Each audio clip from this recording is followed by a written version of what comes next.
महाराष्ट्र में कांग्रेस छोड़ने के बाद पहली बार अशोक चव्हाण का बयान आया है। उन्होंने कहा वो अगले 48 घंटे में भारतीय जनता पार्टी ज्वाइन करने पर बोलेंगे। तमाम सवालों की बौछार उन पर होती रही। शुरुआत में तो उन्होंने ये कहा कि अटकलों का जवाब वो नहीं देते हैं, लेकिन कहां जाऊंगा इसका फैसला 1-2 दिन में करूंगा। अटकलें ये चल रही थी कि क्या राज्यसभा में जगह दी जा सकती है बीजेपी के द्वारा। अब अगले 48 घंटे में बीजेपी में जाने पर बोलूंगा कि मैं ज्वाइन कर रहा हूं या नहीं कर रहा हूं, ये चीज बोलूंगा।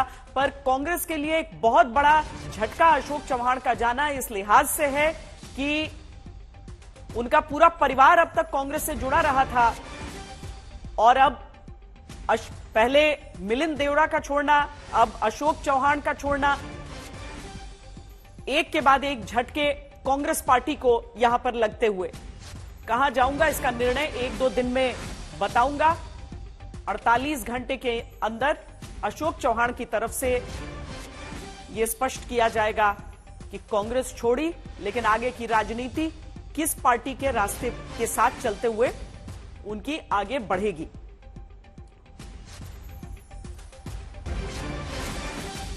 मुस्तफा शेख हमारे साथ इस समय जुड़ रहे हैं मुंबई से। मुस्तफा, कांग्रेस पार्टी ने आधिकारिक प्रतिक्रिया भले ये दे दी हो कि कार्यकर्ता हमारे साथ हैं, नेता छोड़ते रहें तो छोड़ें, लेकिन चाहे बाबा सिद्दीकी हो, मिलिंद देवड़ा हो, अब अशोक चव्हाण हो, झटके तो लग रहे हैं पार्टी को।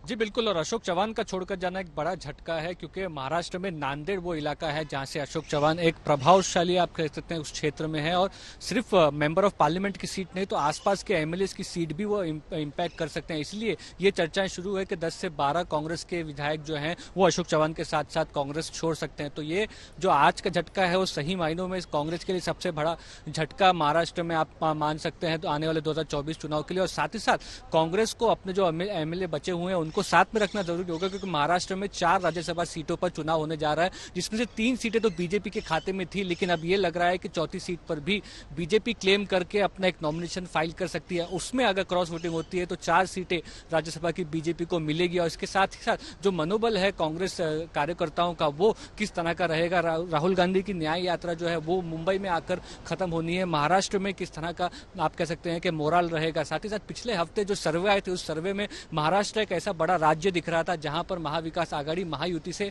आगे थी, यानी कि बीजेपी कहीं ना कहीं आप कह सकते हैं कि डिसएडवांटेज पर दिख रही थी। और ये हफ्ता शुरू होते साथ ही सोमवार को रेजिग्नेशन दे दिया है, उस रेजिग्नेशन को एक्सेप्ट भी कर लिया गया है महाराष्ट्र असेंबली की तरफ से। तो कहीं ना कहीं बीजेपी पूरी कोशिश कर रही है कि आने वाले लोकसभा चुनाव में अपना रन रेट जो है वो बढ़ाना है, ज्यादा से सीटें ज्यादा से ज्यादा जीतनी है। और कांग्रेस के लिए ये चैलेंज होगा बड़ा।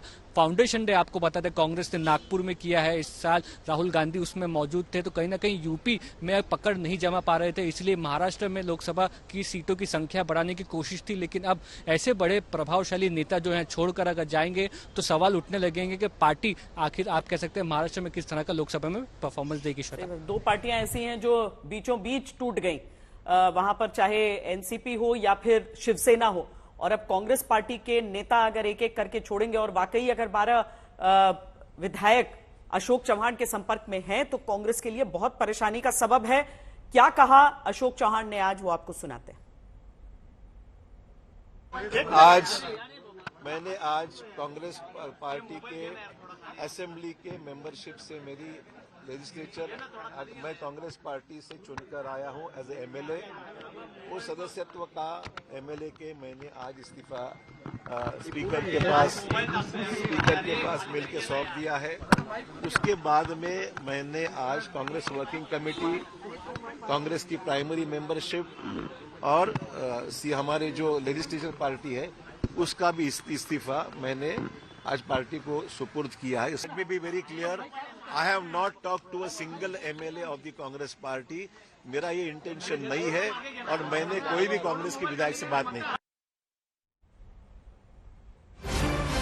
तो अशोक चव्हाण का इस्तीफा मंजूर हो गया है। उन्होंने विधानसभा की सदस्यता से पहले इस्तीफा दिया और उसके बाद कांग्रेस पार्टी की सदस्यता से इस्तीफा दिया है। उनका विधानसभा से इस्तीफा मंजूर कर लिया गया है। कांग्रेस पार्टी से भी उनके संबंध पूरी तरीके से टूट चुके हैं।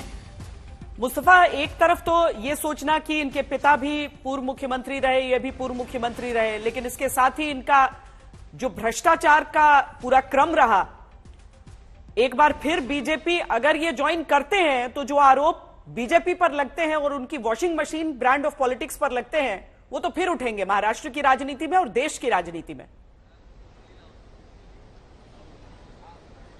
जी बिल्कुल, आप कह सकती हैं कि इस केस को लेकर, क्योंकि 2010 में इतना बड़ा केस था कि अशोक चव्हाण को सिर्फ इस इशू के ऊपर मुख्यमंत्री पद से रेजिग्नेशन देना पड़ा था। ये इतनी बड़ी बात थी उस समय में। फिर पीएम मोदी ने जो व्हाइट पेपर दिया उसमें आदर्श स्कैम का एक तरह से मेंशन किया गया है, लेकिन उसके बाद ही आप कह सकते हैं कि 2017 से इस केस में ईडी ने भी अशोक चव्हाण के ऊपर केस रजिस्टर किया हुआ है। सीबीआई इस केस की जांच कर रही है और 2019 से पिछले 5 सालों में इस केस में ज्यादा डेवलपमेंट देखने के लिए नहीं मिला है। तो जिस तरह का रिलीफ एक तरह से अजित पवार के लिए देखने के लिए मिला इरिगेशन स्कैम में, जहां पर प्रोसिक्यूशन ने कह दिया कि उनके खिलाफ केस नहीं चलाना है आगे, वैसा ही कुछ आने वाले दिनों में अशोक चव्हाण के साथ होता दिखता है क्या? ये एक बड़ा सवाल रहेगा। अगर आप कह सकते हैं कि केस ही आपके सामने नहीं बचता है किस तरह प्रोसिक्यूशन का, तो स्कैम के जो इल्जाम है वो तो बेबुनियाद हो जाते हैं। लेकिन इसके साथ साथ आप कह सकते हैं कि कई ऐसे इलाके हैं महाराष्ट्र में जो अभी भी कांग्रेस के लिए वोट करते हैं, जिसमें अहमदनगर है जहां से बाला साहब थोराट आते हैं, और विलासराव देशमुख जो कि आप कह सकते हैं कि पूर्व मुख्यमंत्री हैं, स्वर्गीय हैं, उनके 2 बेटे एमएलए हैं कांग्रेस से, लातूर के इलाकों में उनका वर्चस्व है। तो ऐसे जो लोग हैं, ये अगर कांग्रेस छोड़ते हैं आने वाले समय में, तो कहीं ना कहीं कांग्रेस का जो फिक्स्ड वोट बैंक है महाराष्ट्र में, वो एक तरह से पूरी तरह से आप कह सकते हैं कि हिलता हुआ नजर आएगा। और इसीलिए कांग्रेस के लिए आने वाले समय में 2024 लोकसभा के लिए जो चिंताएं हैं वो बढ़ती नजर आ रही हैं। श्वेता, तो क्या ये सबसे प्रबल संकेत यही है कि वो बीजेपी ही ज्वाइन करेंगे? 48 घंटे के समय की बात आखिर क्यों कर रहे हैं अशोक चव्हाण? जी बिल्कुल, आप कह सकते हैं कि जब से एकनाथ शिंदे शिवसेना से अलग हुए थे, तब से ये अटकलें लगाई जा रही थी कि अशोक चव्हाण जो है वो बीजेपी के संपर्क में हैं और कहीं ना कहीं आप कह सकते हैं वो बीजेपी ज्वाइन करने वाले हैं। वो चीज़ आज जाकर उन्होंने रेजिग्नेशन दिया है। बीजेपी के नांदेड़ से जो सांसद है वो अशोक चव्हाण के विरोधी हैं और पूरी तरह से विरोध कर रहे थे अशोक चव्हाण का बीजेपी में आने का। साथ ही साथ ये बताया जा रहा है कि 1-2 दिनों में एक वरिष्ठ नेता जो है बीजेपी के, वो महाराष्ट्र में आने वाले हैं। मराठवाड़ा वो इलाका है जहाँ पर प्रभाव रखते हैं अशोक चव्हाण, वहां पर एक कार्यक्रम लेने वाले हैं। उस कार्यक्रम में अशोक चव्हाण का आप कह सकते हैं कि जाहिर तौर पर पार्टी में उनको प्रवेश कराया जाएगा। इस तरह की प्लानिंग है, इसीलिए 2 दिन का समय जो अशोक चव्हाण की तरफ से मांगा गया है, ऐसी अटकलें लगाई जा रही हैं। और साथ ही साथ आप कह सकते हैं कि जिस तरह का अशोक चव्हाण का करियर रहा है और वो एक तरह से बड़े नेता हैं, और वो अगर पार्टी छोड़ रहे हैं और वो ये कह रहे हैं कि उन्होंने एक तरह से संन्यास नहीं लिया है राजनीति से, मतलब वो किसी न किसी पार्टी में जाकर अपना जो एक एक्टिव पॉलिटिक्स है वो कंटिन्यू रखने वाले हैं। और बीजेपी इन सभी ऑप्शन में से सबसे बड़ा ऑप्शन इस वक्त दिखाई दे रहा है। श्वेता, और अगर अशोक चव्हाण इनकार करते हैं इस बात से कि नहीं मैं किसी विधायक के संपर्क में नहीं हूं, तो सीधे तौर पर उनकी बातों पर यकीन किया जाए या वाकई ऐसी सुगबुगाहट दिख रही है कि कई और विधायक हैं जो कांग्रेस पार्टी छोड़ सकते हैं?